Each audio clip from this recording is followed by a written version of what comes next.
And joining us next here on Football America is one of the guys who was on the field in the 4-0 victory over New Zealand, Josh Wynder. Actually played the full 90, got the start. Josh, congratulations on the win and welcome to the show.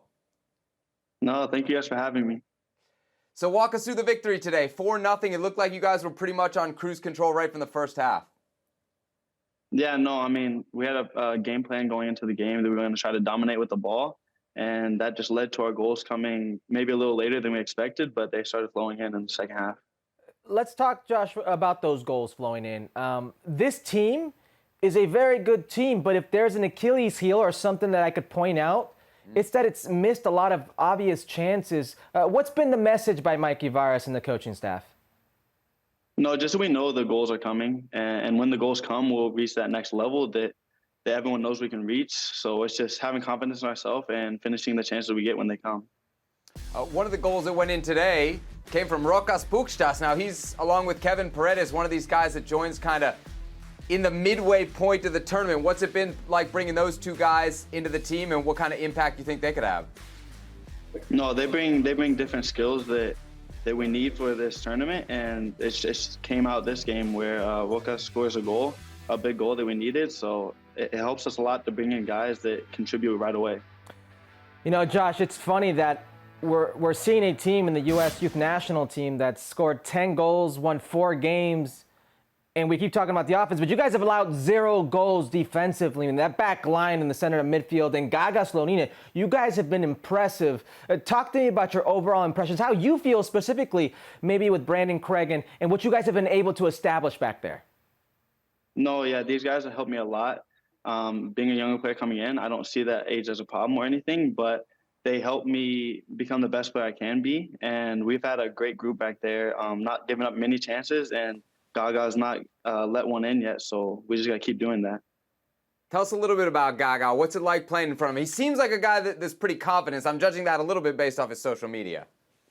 Yeah, no, Gaga's a great guy. I mean, he's a good leader, obviously a great keeper, but I think his personality just helps us elevate our team on and off the field.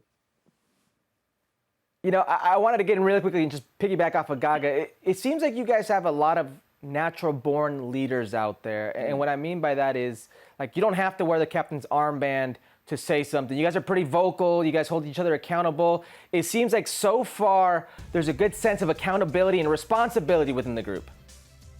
Yeah, no, we have a very tight-knit group, and it's a bunch of players that have been professionals for a while and knows what it takes to win games and win tournaments. So it doesn't matter if you're the captain, you can still speak up, tell people what you're feeling, what you're seeing, anything to help the team. What about your coach, Mikey Varas? He's a guy that not a lot of folks around American soccer know too much about. What's he like as a manager?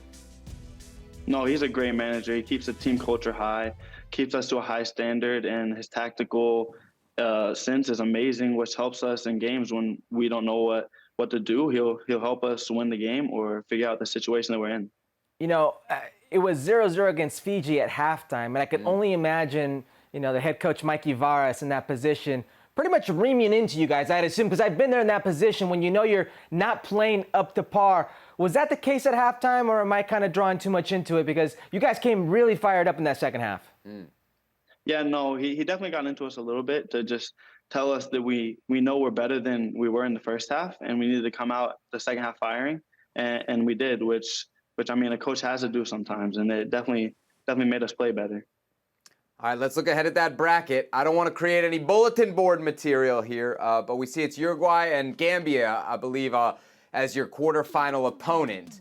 Now, so what do you think about the bracket and kind of what's possible from here? Because you guys are 90 minutes and maybe penalties away from being in the semifinals. And I feel like, you know, once you get to the semifinals of a tournament like this, at that point, truly anything's possible.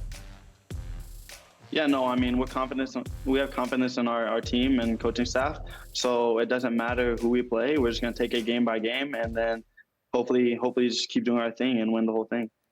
Josh, you weren't around for this, but the U.S. Youth National Team hasn't been to the semifinals of a U-20 World Cup since the 80s. That's back when Sebastian was a teenager. So is there a sense now as you go on, obviously you don't want to look past opponents, but it's getting awfully hard for the fans back here in the States not to believe, especially after what they've seen from you guys. You've been so clean defensively and taken good chances offensively. No goals against so far and all wins. Are the players starting to believe? Yeah, no, I think we've been believing from the beginning. I mean, we have a great group. We've shown it so far in this tournament, and we just have to keep doing what we're doing, and we'll see how far it takes us. But we definitely believe here. We hope that people continue to believe at home. Josh, I want to talk a little bit about your career, your pathway, because we've talked about you quite a bit on this show, and I'm just curious about kind of your path through Louisville and USL specifically, kind of why that pathway seemed to work so well for you in your development. Yeah, no, it was perfect for me. I mean, I'm from Louisville, so having my family and friends at every game definitely helped me a lot, and it's a perfect pathway for a player like me who's young. They're giving me a lot of minutes. They're giving me attention, which, I mean, is going to help me move on to the next step, whatever that is, which my goal has been Europe ever since I was young. So just to go into Louisville playing, getting me minutes, getting me experience, will help me move on. Josh, you've kind of changed the game, because if I'm a young player out there and I'm weighing my options between Major League Soccer and elsewhere, I'm thinking to myself, hold on, here's a kid that went to the USL. He went down that route, and in less years got to the U.S. men's national team. You were in a camp, and all of a sudden got signed by Benfica. You're changing the game. So talk to me about changing the game, and then also, why Benfica? What made you want to choose Benfica? Well, that's not what happened, really. I mean, Benfica is just rumors, you know. But going into camp with the men's team was amazing. I mean, getting to be around some of the guys I've looked up to ever since being young. It's been amazing to learn from them. Being at camp, being the U.S.-Mexico rivalry was for sure a great experience.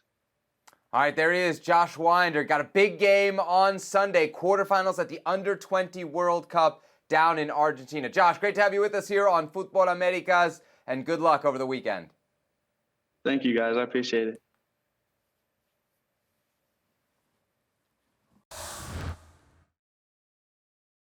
Well, thank you very much for watching ESPN on YouTube. For more sports highlights and analysis, be sure to download the ESPN app. And for live streaming, premium content, and let's not forget as well, ESPN FC 7 days a week. Subscribe to ESPN+.